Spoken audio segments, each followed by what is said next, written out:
गेले 9 वर्षांपासून कोकण उत्कृष्ट प्रतिष्ठान कल्याण महाराष्ट्र आयोजित 2025 पोटे मैदान कोळसेवाडी कल्याण पूर्व येथे 17 जानेवारी ते 26 जानेवारी पर्यंत आयोजित करण्यात आला। आयोजक कोकण उत्कृष्ट प्रतिष्ठानचे अध्यक्ष कोकण सुपुत्र संजय मोरे आणि त्यांचे सर्व पदाधिकारी यांच्या मार्गदर्शनाखाली आयोजित करण्यात आलं। माजी मंत्री प्रदेश प्रभारी कोकण सुपुत्र रवींद्र चव्हाण आधारस्तंभ, माजी आमदार गणपत गायकवाड आधारस्तंभ, उद्योजक समाजसेवक डॉक्टर संजय शेठ गायकवाड, स्वागत अध्यक्ष आमदार सुलभाताई गणपत गायकवाड यांच्या हस्ते माननीय अधिष्ठाता सर जे रुग्णालय डॉक्टर पल्लवी सापळे, भाजपा जिल्हा माजी अध्यक्ष शशिकांत कांबळे असे अनेक मान्यवरांचा सन्मान यावेळी करण्यात आला। या कोकण महोत्सवामध्ये कला, क्रीडा, संस्कृती, पर्यटन, खाद्य उद्योग, आगरी मसाले, लोणचे, पापड, पर्स, ज्वेलरी असे अनेक स्टॉल इथे उपलब्ध करून देण्यात आलं। लहान मुलांसाठी आकाश पाळणे, खेळणी यावेळी मोठ्या संख्येने नागरिक उपस्थित होते। यावेळी महादेवाचा देखावा सादर करण्यात आला।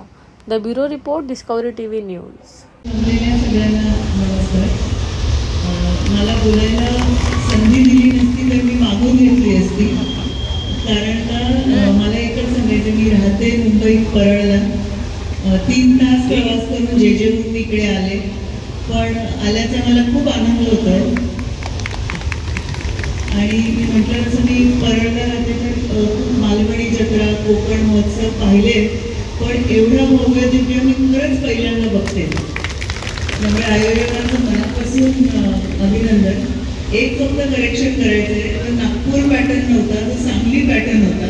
सांगलीला गेले होते मी, आणि मी जेवढं महाराष्ट्र फिरले कामासाठी, मराठवाड्यात काम केलंय, खानदेशमध्ये केलंय, पश्चिम महाराष्ट्रात केलंय, आणि इतक्या ठिकाणी काम केल्यावर माझ्या लक्षात आलं की खरंच आपलं कोकण सर्वात सुंदर आहे आणि आपण खूप भाग्यवान आहोत की आपण कोकणी आहोत। म्हणजे माझ्या खरंच लक्षात आले। म्हणजे छोटीशी गोष्ट सांगायची तर तुमच्या इथे आता खाद्य जत्रा आहे।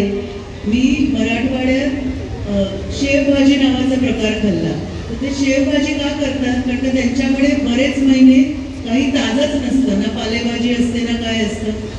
आपण इतके सुखी आहोत की आपल्या दारात आंबा आहे, काजू आहे, आजोबांनी लावलेलं आहे। बरेच लोक आपण काहीच करत नाही, शहाळी आहेत, नारळ आहेत, शहाळं दिलं, नारळ देतं, मला खूप छान वाटलं। त्यामुळे आपण खरंच खूप भाग्यवान आहोत। आणि मी जे हॉस्पिटलची प्रतिनिधी म्हणून आले, मला माहीत नव्हतं कुठला व्हिडिओ दाखवणार आहे, पण जो व्हिडिओ दाखवला तो अनावधाने का असे ना मला हे कळलं, पण त्याच्यात आता जे हॉस्पिटलचे जिथे काही कर्मचारी मला भेटले, दिसले, इथे राहतात, काही जण मला कळलं काल परवा येऊन गेले, तर ह्या सगळ्यांचं याच्यात खूप योगदान आहे। तुम्हाला डॉक्टर्स दिसत आहेत, पण 3 दिवस सुरक्षा रक्षक असतील, वॉर्डमध्ये काम करणारे कर्मचारी असतील, सगळ्यांनी इथे काम केलंय, आणि ते मेजॉरिटी कोकणातलेच आहेत। आपल्याकडे जेजेमध्ये मी दरवर्षी येते, पण तिथे कोकण महोत्सव नसतो, रायगड महोत्सव, रत्नागिरी महोत्सव आणि सिंधुदुर्ग महोत्सव असे 3 वेगवेगळे असतात, आणि तेवढी लोक आहेत म्हणून आम्हाला ते 3 महोत्सव साजरा करायचा आनंद मिळतोय। तर मला इथे बोलवल्याबद्दल तुमचे आभार, आणि मला खरंच खूप आनंद वाटला इकडे येऊन, आणि कोकणाचा कार्यक्रम असला की मी कधीच टाळत नाही, आणि बरोबर मला आनंद आहे। आता 2 जिल्हे माझ्याकडे आहेतच, माझे बाबा रत्नागिरी जिल्ह्यातले आहेत आणि आई सिंधुदुर्ग जिल्ह्यातली आहे, फक्त रायगड राहून गेलंय। तर पुन्हा एकदा तुम्हाला सगळ्यांना आयोजकांना शुभेच्छा, आणि मला बोलवल्याबद्दल धन्यवाद। या कोकण महोत्सवाच्या मनपूर्वक शुभेच्छा। दरवर्षीच आम्ही या कोकण महोत्सवामध्ये येतो आणि एवढा मोठा आमचा सन्मान होतो, आणि कोकण महोत्सव खरंच दरवर्षी वेगवेगळ्या पद्धतीनं या ठाणे जिल्ह्यातून नाही तर पूर्ण कोकणामध्ये आणि महाराष्ट्रामध्ये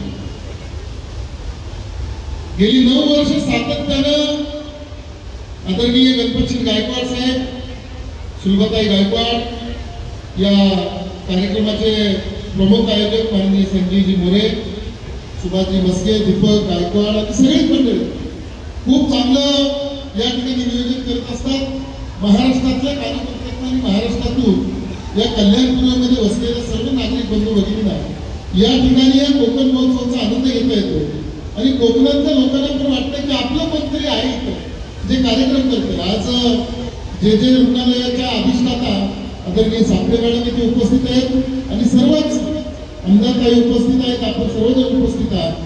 जास्त वेळ येत नाही, परंतु दरवर्षी गणपतसिंह गायकवाड या ठिकाणी उपस्थित असतात. यावर्षी आमदार म्हणून आपल्या सर्वांच्या लाडक्या वहिनी उपस्थित आहेत. रवींद्र चव्हाण साहेब दरवर्षी या कार्यक्रमाला येतात आणि महाराष्ट्र मंत्रिमंडळाचे अनेक मंत्री, आमदार, प्रमुख समाजातील सांस्कृतिक क्षेत्रातील मंडळी या ठिकाणी येत असते आणि आशीर्वाद देत असते. पुन्हा एकदा मनपूर्वक शुभेच्छा देतो आणि पुढच्या वर्षी यापेक्षा सुद्धा सुंदर कार्यक्रम आपण सगळेजण आयोजन कराल अशी आशा व्यक्त करतो आणि मनापासून सगळ्यांना शुभेच्छा देऊन थांबतो. जय हिंद, जय महाराष्ट्र.